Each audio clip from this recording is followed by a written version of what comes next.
और परिवार को वातावरण का बहुत ध्यान रखना पड़ता है। और यदि माता पिता इस काल का ध्यान नहीं रखते हैं तो उसका असर जो है उस संतति पर आ ही जाता है। मैंने एक शोध पढ़ा,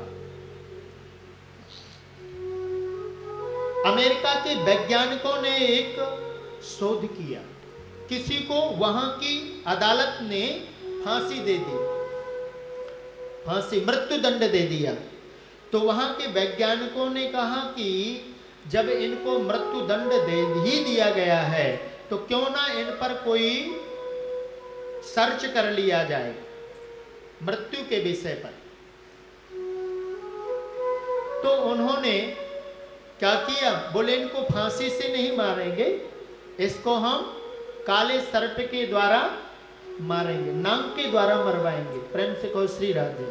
और उसको महाराज क्या किया कि उसको कुर्सी पर बैठाया और बैठा करके उसको रस्सियों से बांध दिया, एक काला कोबरा मंगवाया और दिखलाया ही था, और महाराज उसकी आंखों को बांध दिया, नाग से कटवाया नहीं, एक स्विफ्ट पिन से उसको टच किया। इसी स्विफ्ट पिन के टच करने मात्र से उसकी मृत्यु हो गई। जब वैज्ञानिकों ने उसकी बॉडी का पोस्टमार्टम किया ना तो उसमें वही विष पाया गया जो कोबरा का विष होता है, वो विष उसकी बॉडी में पाया गया। कोबरा से तो कटवाया नहीं, वो बॉडी में विष कहां से आ गया, वो केवल सोचने और सोचने मात्र से वो विष वहां उपस्थित हो गया।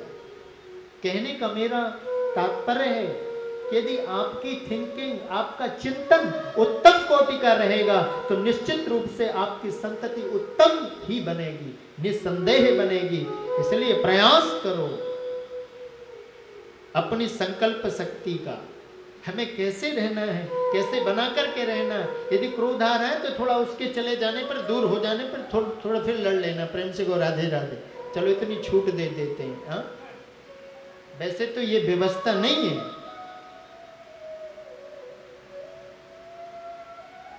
देखो यदि किसी को बहुत ज्यादा क्रोध आ रहा हो ना तो उसे क्या करना चाहिए मालूम है? नहीं मालूम? पहले ऐसे से सर हिलाओ, नहीं मालूम? अच्छा बात समझ पे आ रही है तो ऐसे ऐसे करो,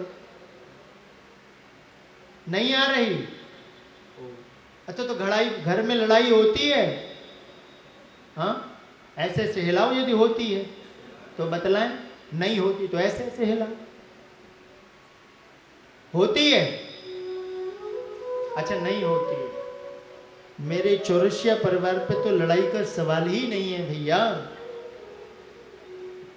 क्योंकि ये मेरा वैष्णव परिवार है। हाँ, मैं कह रहा था यदि क्रोध आ रहा हो ना किसी को, कई बार आ जाता है, तो थोड़ा सा एक काम जरूर कर लिया करो, जिसके ऊपर क्रोध आ रहा हो उससे अपना चेहरा थोड़ा मोड़ लिया करो। और सुनो, पास पे यदि जल हो ना तो 1 गिलास की बजाय 2 गिलास पानी पी लिया करो। हाँ, देखना आप 2 मिनट के अंदर आपका जो क्रोध का टेम्परेचर था ना वो एकदम लेवल पे आ जाएगा, आप सहज हो जाओगे और फिर यह तनाव, स्ट्रेस की स्थिति गृहस्थ के अंदर नहीं रहेगी। यही इसका सर्वोत्तम साधन है, दूसरा इसका औषधि भी नहीं है। पूर्व नारियों ने स्वागत किया है महाराज, यहाँ अर्जुन लौट करके आए हैं और द्वारका से युधिष्ठिर ने पूछा है, कुशल क्षेम पूछा है।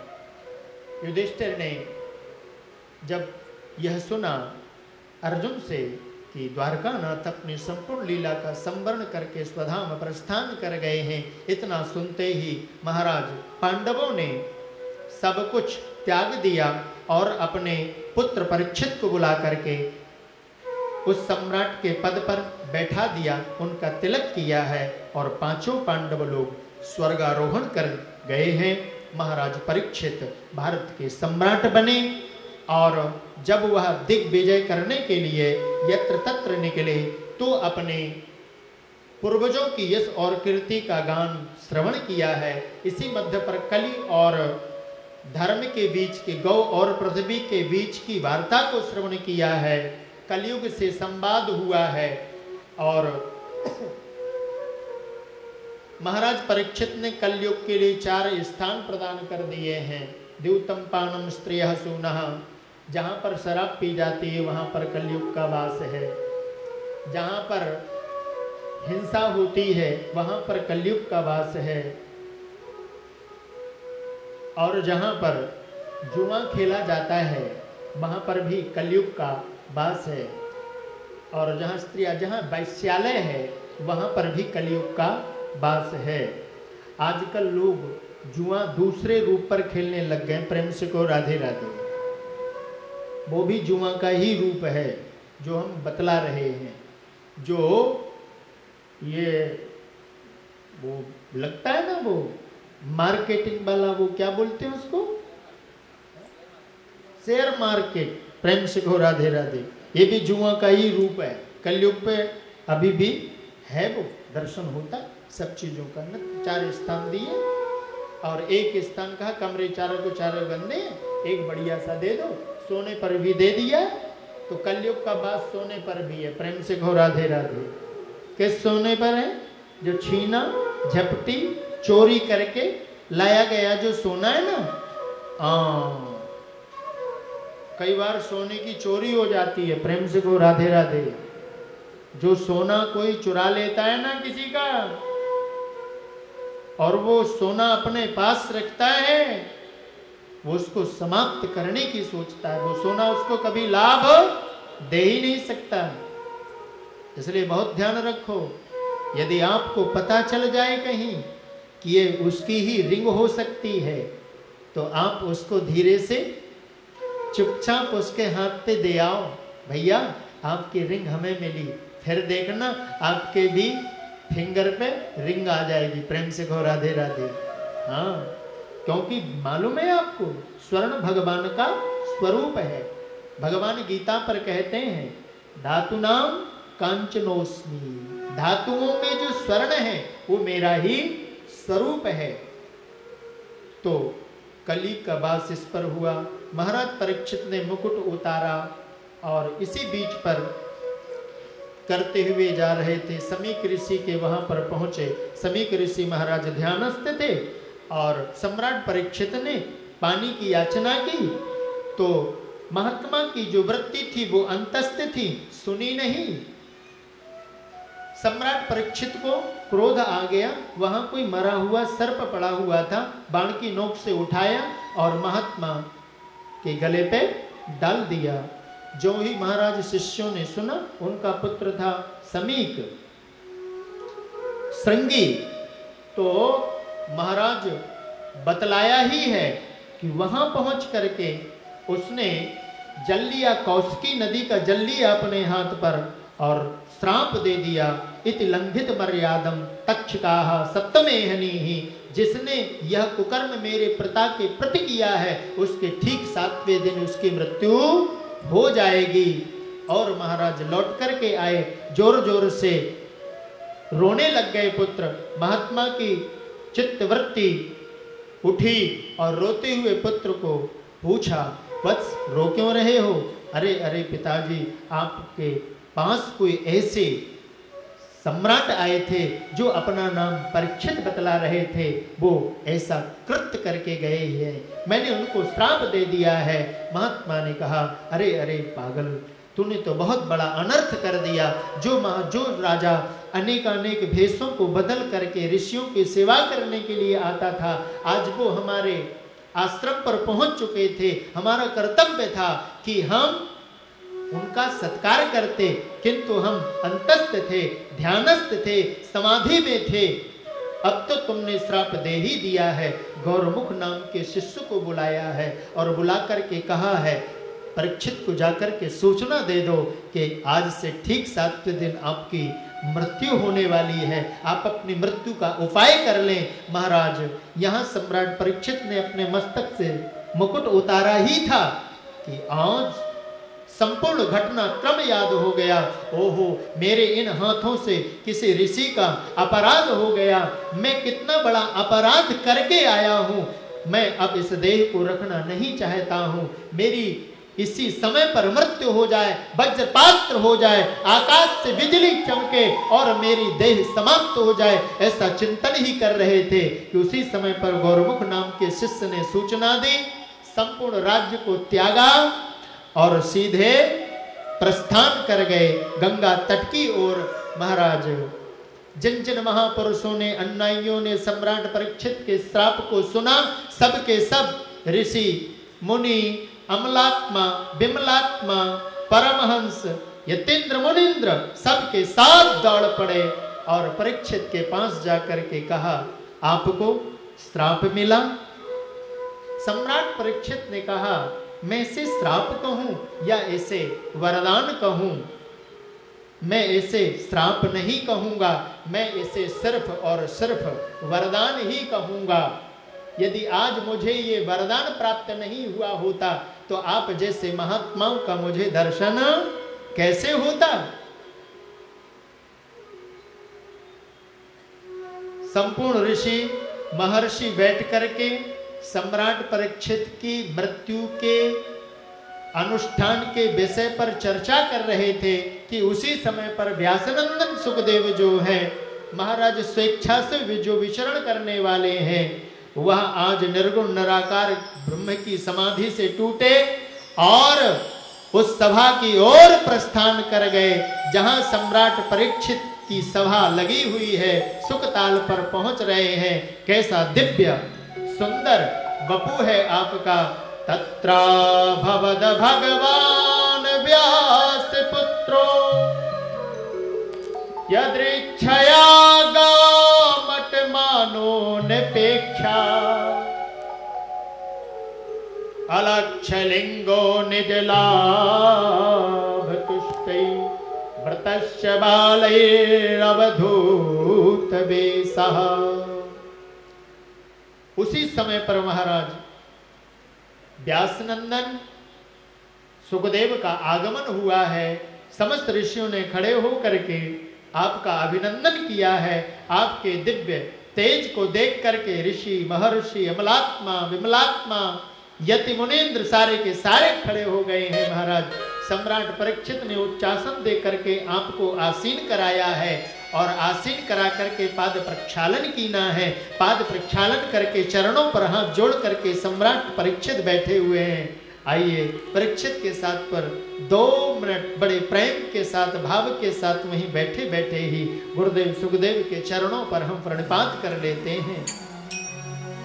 सुखदेव तुम्हारी जय जय जय, सुखदेव तुम्हारी जय जय जय, सुखदेव तुम्हारी जय जय जय, सुखदेव तुम्हारी जय जय जय, सुखदेव तुम्हारी जय जय जय, गुरुदेव तुम्हारी जय जय जय, गुरुदेव तुम्हारी जय जय जय, गुरुदेव तुम्हारी जय जय जय, गुरुदेव तुम्हारी जय जय जय, गुरुदेव तुम्हारी जय जय जय, गुरुदेव तुम्हारी जय जय जय,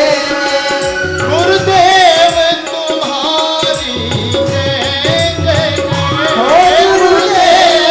तुम्हारी जय जय जय, सुखदेव तुम्हारी जय जय जय, सुखदेव तुम्हारी जय जय जय।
चरणों का प्रक्षालन किया है। प्रक्षालनोपरांत गुरुदेव सुखदेव के मस्तक पर कुंकुम अंकित किया। सुंदर जोही चंपा चमेली की माला को लाकर के माल्यार्पण किया है। दिव्य रूप से शोभायमान हुए गुरुदेव सुखदेव अद्भुत शोभा को पा रहे हैं। उच्चासन पर बैठ करके क्या रूप अनुपम पायो है, क्या रूप अनुपम पायो है, क्या रूप अनुपम पायो है, क्या रूप अनुपम पायो है। तो है तारों बिच चंदा है, तो है तारों बिच चंदा है।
सुखदेव भगवान से, भगवान हरियाणे सते प्रश्न। एक बात बहुत सुंदर कही परीक्षित ने। अहो अद्य वयं ब्रह्मन् सतसेव्या क्षत्र बांधवाः कृपया तिथि रूपेण भवद्भिर्तीर्थका कृता। हे गुरुदेव, आपकी दर्शन मात्र से आज मैं पवित्र हुआ और मेरे पवित्र के होने के साथ साथ पर आज मेरे पितर भी पवित्र हो गए। सतसेव्या क्षत्र बांधवा, बहुत ध्यान रखना, सुखदेव जैसे संत का यदि दर्शन मात्र हो जाए ना तो कल्याण सुनिश्चित है, कल्याण में कोई संदेह नहीं है।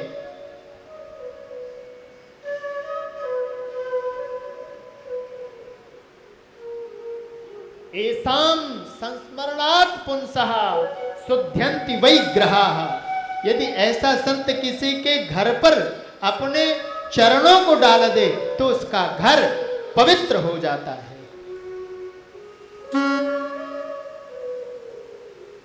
पर बहुत ध्यान रखना, ऐसे संतों का दर्शन, ऐसे संतों का पदार्पण बिना हरि के कृपा के नहीं होता है। बिन हरि कृपा मिले नहीं संता, बिन हरि कृपा मिले नहीं संता। और फिर कहीं ऐसे महापुरुषों का सानिध्य मिल जाए और फिर उनकी कहीं वाणी का लाभ मिल जाए, फिर तो कहना ही क्या है।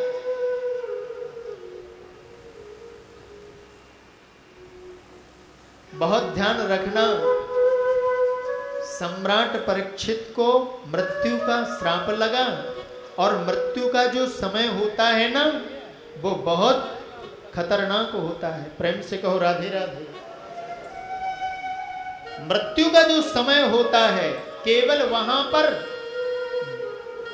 दो ही क्रिया काम करती है। प्रेम से कहो श्री राधे। तुम्हारी रसना शक्ति बंद हो जाती है, तुम्हारी घ्राण शक्ति भी बंद हो जाती है। किंतु उस समय पर जब आप मृत्यु की सैया पर होते हो तो एक तो नेत्र शक्ति और दूसरी श्रवण शक्ति, वाचा शक्ति भी बंद हो जाती है। केवल दो ही शक्तियां वहां पर काम करती हैं और कुछ समय के पश्चात वो दो शक्तियां भी काम करना बंद कर देती हैं। कौन सी बताओ ना, बताया अभी तो हमने। कौन सी काम कर देना बंद कर देती है? हाँ, इसका मतलब आप ध्यान से नहीं सुन रहे हो, यानी तत्व भरी चर्चाएं आप कम थोड़ा सुनना चाहते हो। प्रेम से कहो राधे राधे। हमारी समस्या ये है कि हम ज्यादा भजन गाते नहीं है, क्योंकि गायक नहीं है ना। आपको शायद गायक वाली कथा ज्यादा पसंद आती होगी। आती है क्या? जो गाने वाले ज्यादा होते हैं, ये दिल्ली वाले जितने हैं ना वो थोड़ा गा बजाने वाली, अधिक जो गाई बजाने वाली जो कथा है उसको ज्यादा सुनते हैं। प्रेम से कहो राधे राधे। तत्व की बात को श्रवण करें। मृत्यु का जब समय होता है तो तुम्हारी दृष्टि और केवल ध्वनि शक्ति ही काम करती है, घ्राण शक्ति और जिह्वा शक्ति और जो है वाचा शक्ति यह बंद हो जाती, खत्म हो जाती। मृत्यु का काल ऐसा होता है कि आपके किए हुए कर्मों की सारी रील उस समय पर घूमती है। प्रेम से कहो राधे राधे। जैसे उस पर कैसेट लगाते हैं फिर सारी चित्रावली चलने लग जाती है ना, ऐसे ही मृत्यु के काल पर पुण्यों की पापों की पहले चलती है। प्रेम से कह राधे राधे। पुण्यों की तो चलती नहीं है, पापों की पूरी रील चलती है। महाराज दशरथ जब राम के वियोग पर अपने प्राणों का परित्याग करने लग गए, मृत्यु का समय आया, उस समय पर कौशल्या को पास बुला करके कहा